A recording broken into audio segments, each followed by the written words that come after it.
Hello, welcome to this presentation on effective research poster design.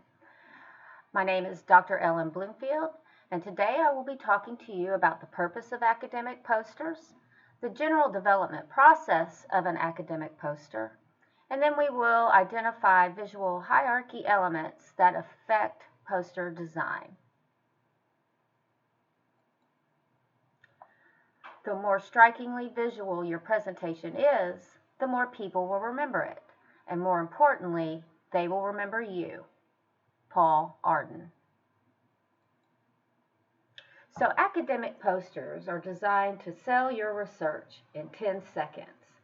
They need to be eye-catching, yet have a simple, effective display of your research. They will be a mixture of brief text mixed with visual representations, and designed to grab people's attention.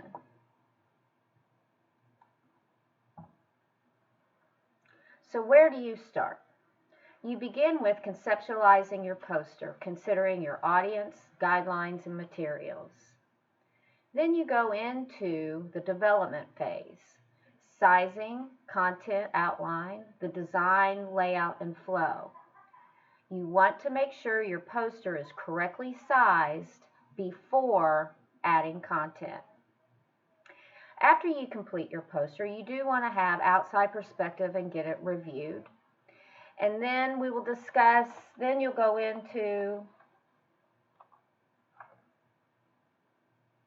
after you create your poster, you will want to get outside perspective and have it reviewed. And then you will submit it for payment. To get it paid, so where do you start? So where do you start? The first place is you want to conceptualize your poster, considering your audience, guidelines, and materials. Then you go into the development of your poster, which includes sizing, content outline, design, layout, and flow. You definitely want to make sure that you correctly size the poster before adding your content, as this will affect the design. You want to get an outside perspective to review your poster prior to sending it to print. If you wish to have your poster printed here at Midway University, please visit that link that's on the bottom left of your screen.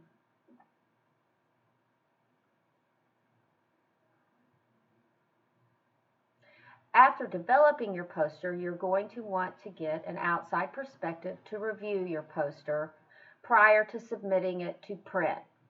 Pay attention to the due date and the submission guidelines located on the link on the bottom right side of your screen. This will also be the place that you submit your poster for printing. The first place you want to start is you want to design a storyboard where you create a rough visualization of your poster. This storyboard should contain no content or data, and it enables you to visualize the dimensions and provide a rough outline of proportions for each section. Scratching it out in pencil on a piece of paper will do for this step. Or you can get all technical and use a computer PowerPoint slide if you want. But really, you just want to get it down on paper so you have a kind of guideline to follow through with the rest of your poster design. And we're going to talk a little bit now about the different elements of visual hierarchy. This includes positive, negative space, fonts, and color, along with some other items. So visual hierarchy is the organization of elements within a design format to establish focal points based on their importance to the message to be communicated. You use color, contrast, shape, position, and other things to organize the elements in a way that gives the users a sense of visual importance. And one thing to note here, humans are primarily visual creatures who tend to focus on differences, not similarities, when making comparisons.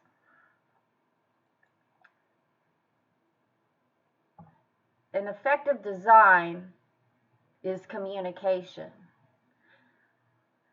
An effective poster is communication.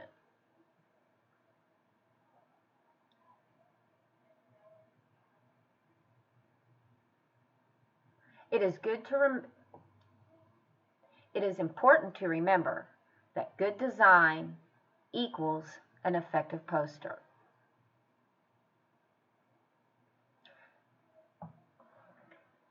It is important to consider the elements of visual hierarchy because a good design means you will have an effective poster.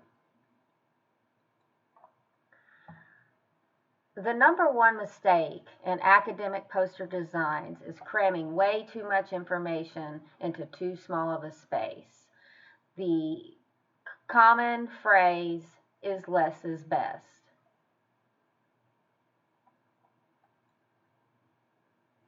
We're going to spend a second here and talk about negative space, which is your background, and positive space, which is the foreground.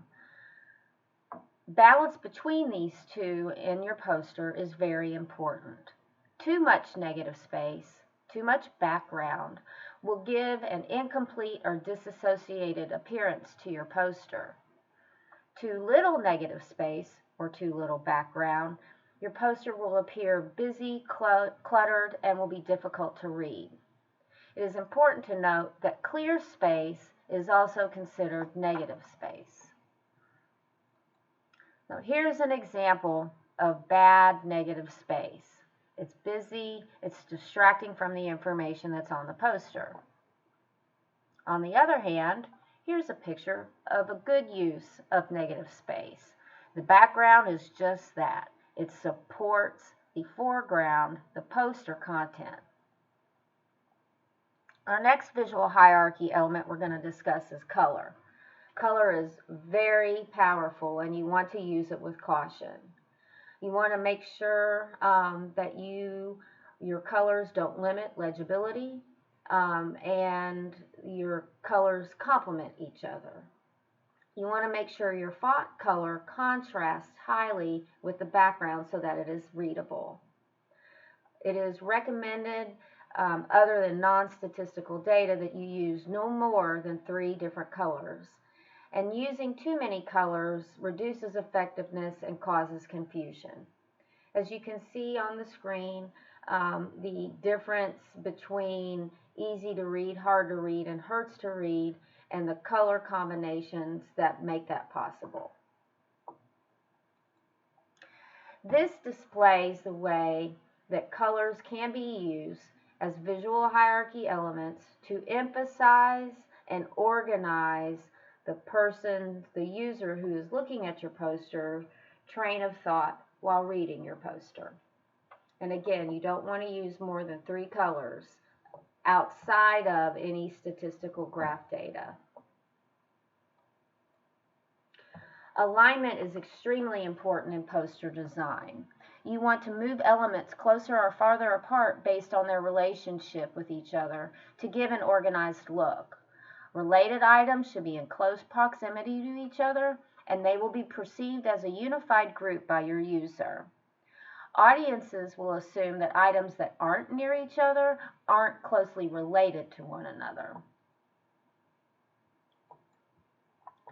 Alignment creates order, and it organizes the page elements. It allows you to link disparate groups into a unified whole, and it satisfies the subconscious human desire to line things up. Alignment can create imaginary visual connections, and it can also create audience confidence in a researcher. So think about this. If your poster isn't aligned and it's all scattered, that reflects you. What would you think if a poster was misaligned and items were all over the place?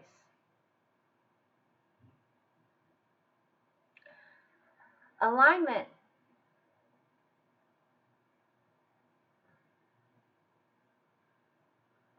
arranges elements so that they line up. It creates order and organizes page elements. It links disparate groups into a unified whole. and satisfies the subconscious human desire to line things up. And yes, this is an actual thing. Alignment creates imaginary visual connections and audience confidence in the researcher. Consider, what would you think if a poster was misaligned and items were all over the place?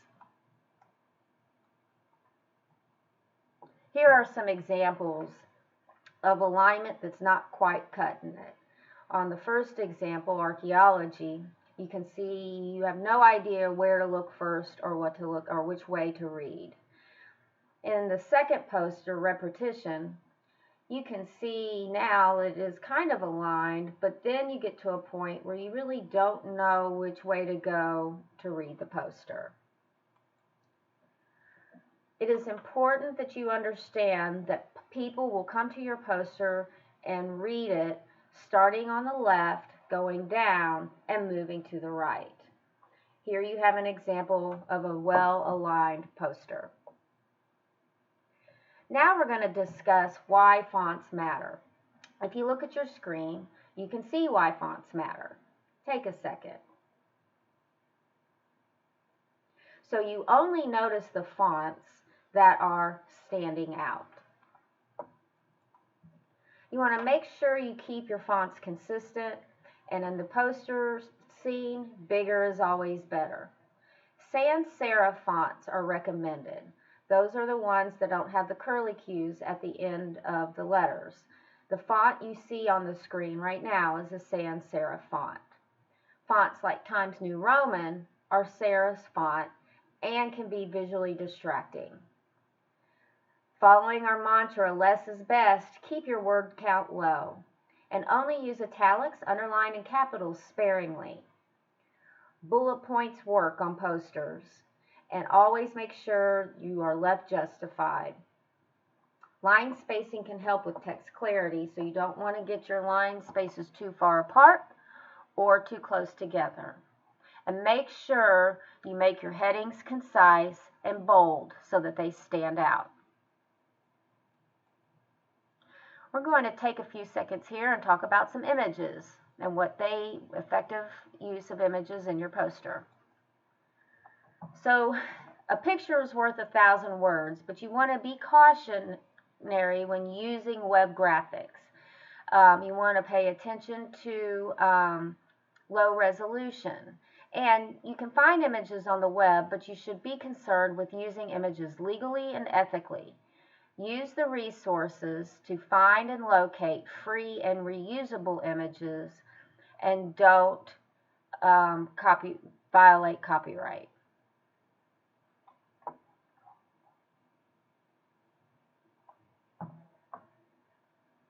Make sure your images advance the points you make in the text and don't overburden your poster with too many images. And finally, you want to make sure that your images have high resolution, because if you don't, when they're printed out, they will be fuzzy. A final image should be 300 dots per inch, and if you look at the link down there, the convert.town, you can upload any photo to that website and select the right size for your poster. Here are 3 suggestions for free images sites: Pixabay, StockVault, and Flickr. Most all of their images are available under a Creative Commons copyright license. When displaying your data, if presented well, visuals are highly effective in conveying information and telling a story. However, if your data is not presented well, they can misinform or hide the data, therefore confusing and turning the reader away. Here is an example of an effective data display and a non-effective data display. As you notice, you can improve the readability of graphs by eliminating unnecessary grid lines, axis values, and legends.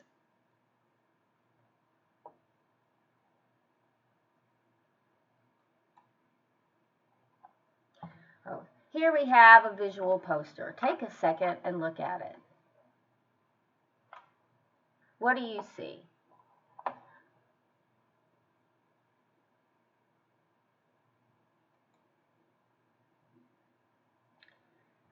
There are definitely distinct columns, although the columns are unequal, and they are almost a consistent width. The red section headers are effective at breaking up the gray text, and the colors are mostly consistent.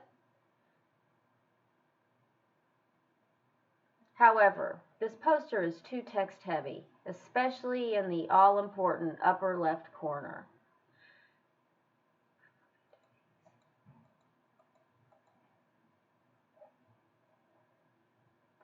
Well, I hope those visual hierarchy elements helped a little bit. To submit your poster, you want to submit your poster print request at that link. You need to submit your poster at least 1 week in advance of when you need it. You will have to go to the business office in LRC and pay for the poster before it is printed. And then you will wait for an email from the center at Midway telling you to come pick up your poster in the library.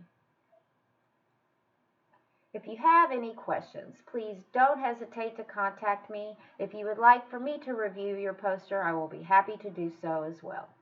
Thank you.